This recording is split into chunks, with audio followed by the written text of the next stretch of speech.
Je voudrais arriver à faire un récepteur radio, mais pour l'instant j'en suis pas là. Et donc il faut que je commence par améliorer mes connaissances sur l'étude des signaux audio. Et notamment, déjà je ne savais pas quel genre de signaux arrivaient sur une prise jack comme ça. Donc pour la première fois, je vais brancher un oscillo derrière une prise jack pour voir quelle tension il y a. Donc je branche ça sur la prise casque de mon PC. Voilà le schéma de montage de la breadboard. Je l'alimente en 5 volts. Ici j'ai ma prise jack que je branche sur la prise casque du PC de mon PC. J'ai mis deux résistances en série de 10 k ohms. Je viens brancher entre les deux le fil signal de la prise jack.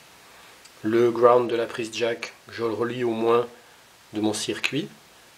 Sachant que si j'alimente en 5 volts par l'USB de mon PC, je ne suis pas obligé de brancher le ground de la jack parce que le retour de courant se fait via le moins de la prise USB. Bon, ça c'est un détail un peu technique. J'ai donc le transistor TIP122 et le haut-parleur qui est monté entre le plus du circuit et le collecteur du transistor. Comme je disais, la première mesure que je vais faire de variation de tension, enfin de signal à l'oscillo, c'est simplement entre le fil signal et le moins du fil qui arrive de la jack, en ne reliant rien du tout, en ne reliant pas pour l'instant mes deux fils au montage de la breadboard. Je vais simplement mesurer qu'est-ce qui arrive comme signal ici, entre mes deux fils là. On regarde ça tout de suite. Et après, je relierai de nouveau, je brancherai ma jack à mon circuit dans un deuxième temps, en faisant à nouveau des mesures. Allez, on va déjà mesurer ce qui se passe ici.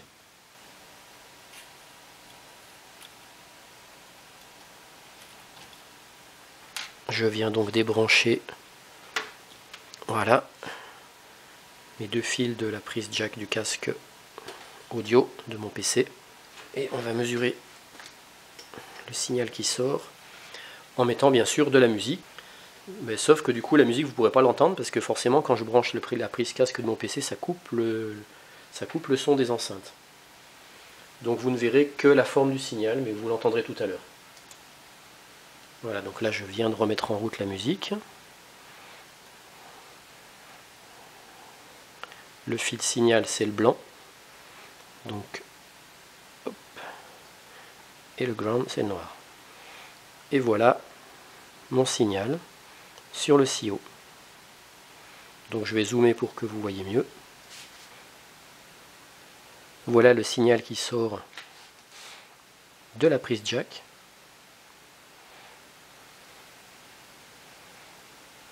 Pour qu'on comprenne mieux l'interprétation de ce signal, il faut que je vous montre où est le ground. Le ground est là. Je vais le régler pile au milieu. Voilà. Ici ça correspond au 0 volt. Donc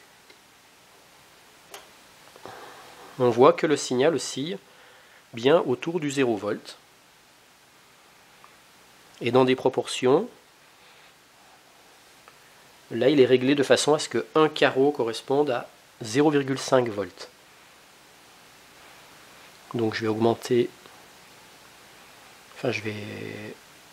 le degré de finesse de lecture, je vais passer à un carreau égale 0,2 volts.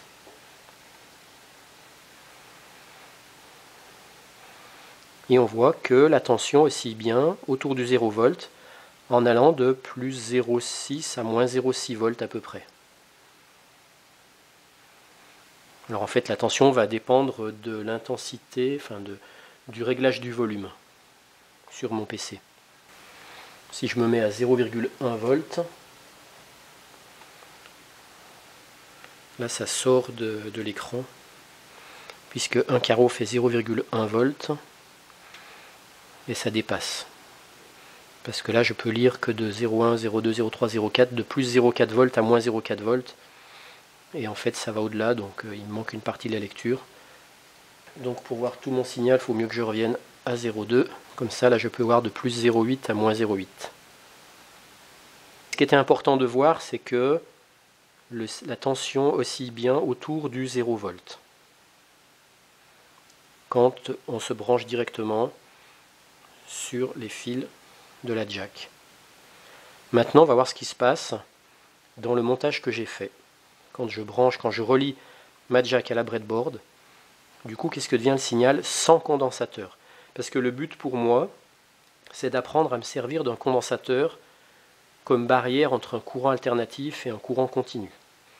Ou comment se servir d'un condensateur pour intégrer un courant alternatif dans un courant continu sans altérer le courant alternatif. Allez, on regarde ça. Tout à l'heure, on vient de mesurer le signal qu'il y avait entre ce fil-là et ce fil-là. Maintenant, on va venir brancher la jack dans la breadboard. Et on va mesurer à nouveau ce qui se passe au niveau du signal, ici, entre là et le moins du circuit. Et on va voir la différence. Cette fois, la différence de tout à l'heure, on va entendre la musique, puisque le signal de la jack va passer dans le circuit qui est relié à un haut-parleur. Je vous montre ça. J'ai le haut-parleur qui est là. Je vais l'amener ici, voilà. Et cette fois, on entend bien la musique.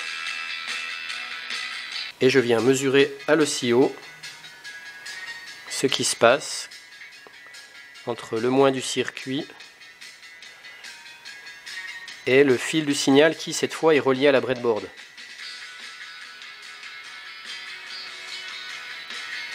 Alors regardez, à l'oscillo, on ne voit plus le signal. Là, j'ouvre, enfin je me branche pas. Et là, je prends le signal, je ne l'ai plus.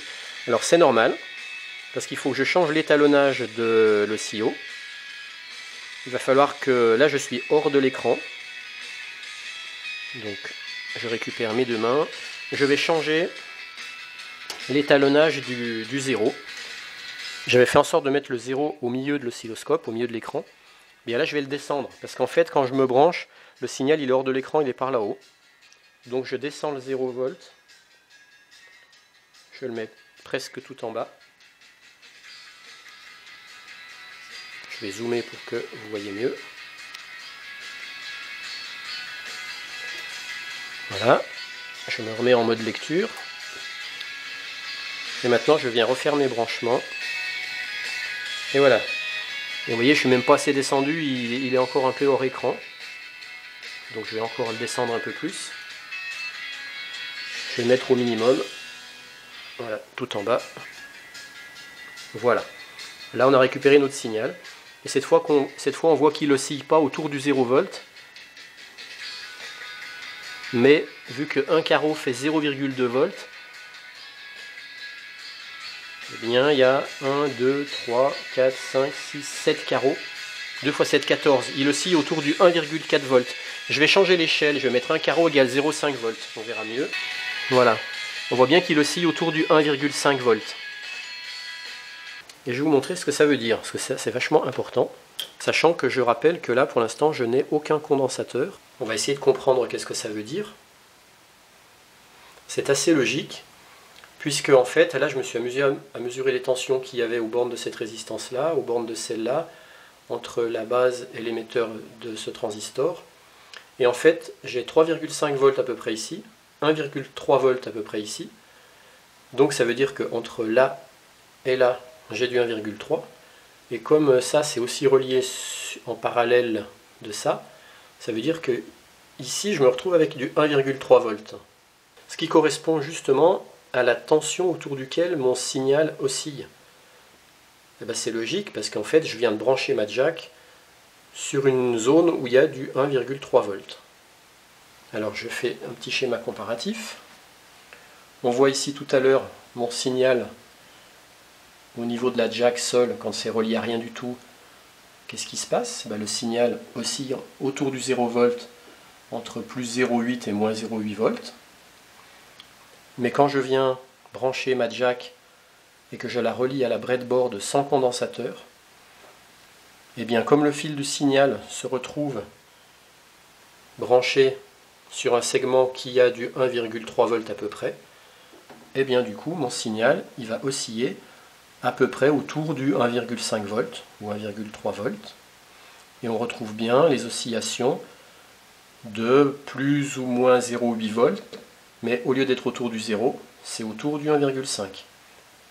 Donc la carte son du PC, elle se prend du 1,5 volts au repos au lieu d'être à 0 volts. Donc ça, c'est pas bon pour la carte son de mon PC, parce qu'elle n'est pas prévue pour avoir une tension de 1,5 volts au repos. Elle est prévue pour osciller autour du 0 volts et pas pour osciller autour d'une tension positive. Alors vous allez me dire comment éviter ce genre de situation et de risquer d'abîmer sa carte son. Eh bien c'est là que le condensateur va nous être utile. Et je vais vous montrer comment. On va donc poser un condensateur entre la jack et le circuit de la breadboard, ce qui fait qu'on va réussir à isoler une partie qui travaille en alternatif d'une autre partie qui travaille en courant continu. Mais le signal qui arrive par l'alternatif va quand même impacter, va quand même se retrouver dans la tension continue de l'autre partie du circuit. On va refaire une mesure au même endroit ici cette fois. Quand on va relier notre jack à la breadboard avec un condensateur, on retrouvera bien une tension alternative qui va osciller autour du 0 volt, de plus ou moins 1 volt, autour du 0 volt, comme ce qu'on avait mesuré avec la jack sol, quand elle était reliée à rien, on avait cette tension qui oscillait autour du 0 volt, de plus ou moins 1 volt. Et donc on n'aura plus cette tension oscillant autour de 1,5 volts. Je viens prendre un condensateur pour l'instant. J'ai fait l'essai avec des polarisés, des non polarisés. Ça marche. Donc là je vais prendre un polarisé. Voilà, donc moi je vais prendre un 16 volts. Donc il faut toujours prendre un condensateur dont la tension est supérieure à la tension d'alimentation du circuit qu'on utilise. Donc moi je suis en 5 volts, donc je prends un condensateur de 16 volts, comme ça j'ai une grosse marge de sécurité. Et celui-là c'est un 330 microfarad. Je vais mettre le côté moins du côté du signal de la jack, puisque ça oscille entre plus 1 et moins 1 volt, alors que de l'autre côté j'ai 3,5 volts. Donc je vais mettre le côté moins du côté où il y a le moins de tension. Là je suis sans condensateur, et là je viens rajouter un condensateur, et je rebranche, et ça marche. Alors maintenant on va refaire notre mesure.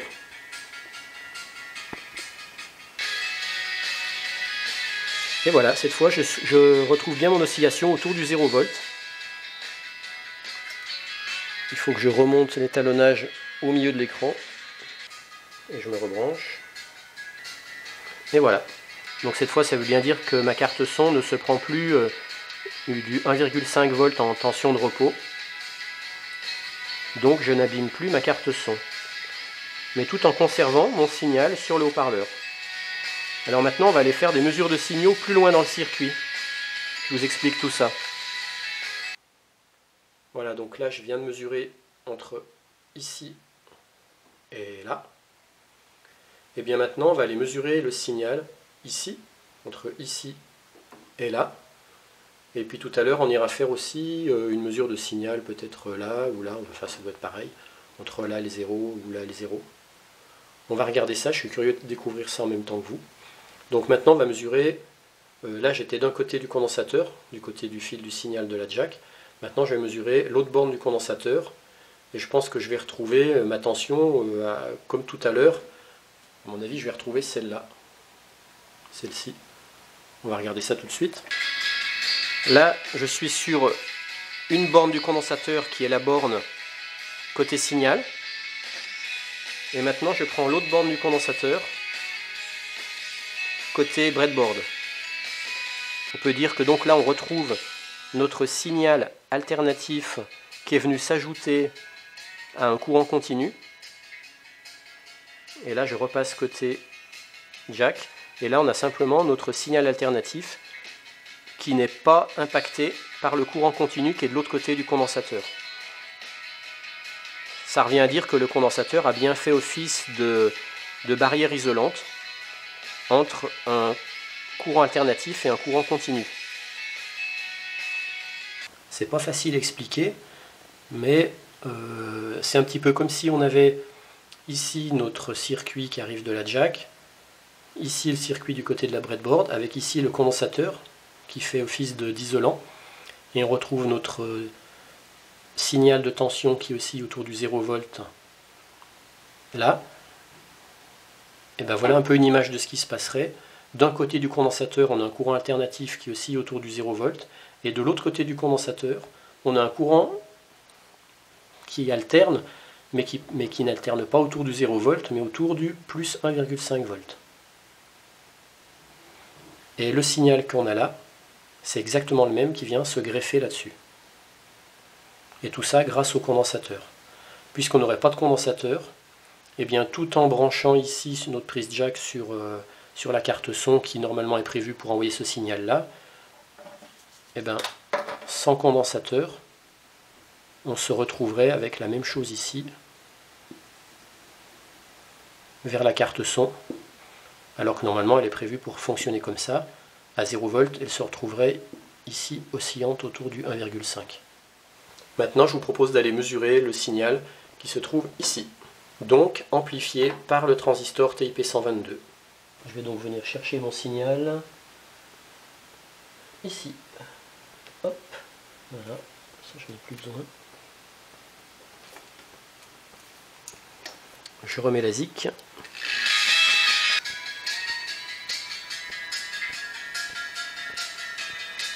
Bon bah là de nouveau il sort complètement de l'écran, donc il faut que je change l'échelle et le calibrage.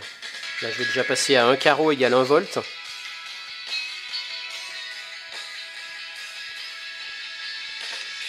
Ah ouais, on voit bien que l'oscillation est beaucoup plus ample. Le haut-parleur il oscille autour de autour du 3 volts à peu près. Puisque là c'est 0 volt, là c'est 1 volt, 2 volts, 3 volts. Donc le signal il oscille autour du 3 volts à peu près, mais dans des proportions plus grandes, dans une amplitude plus grande. Je vais descendre le ground.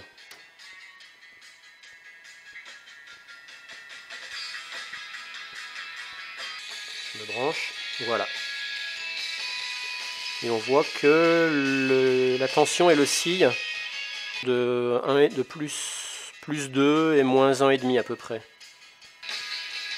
Donc on voit que le transistor a effectivement amplifié le signal, puisque tout à l'heure, du côté de la jack, on avait une variation de tension de plus 0,6 à moins 0,6 volts à peu près, alors que là on est plutôt sur du plus 2 volts, moins 2 volts.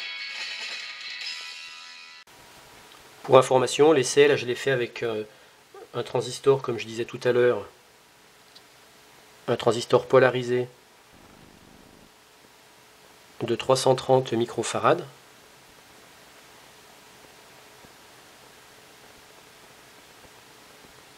Mais en fait ça marche tout aussi bien. J'ai fait l'essai avec un transistor non polarisé de 100 nanofarads ou un transistor polarisé de 1 microfarad. Ça marche aussi. Alors voilà, en conclusion, la première utilisation qu'on peut faire d'un transistor en mode isolant d'un circuit alternatif, d'un circuit en courant continu.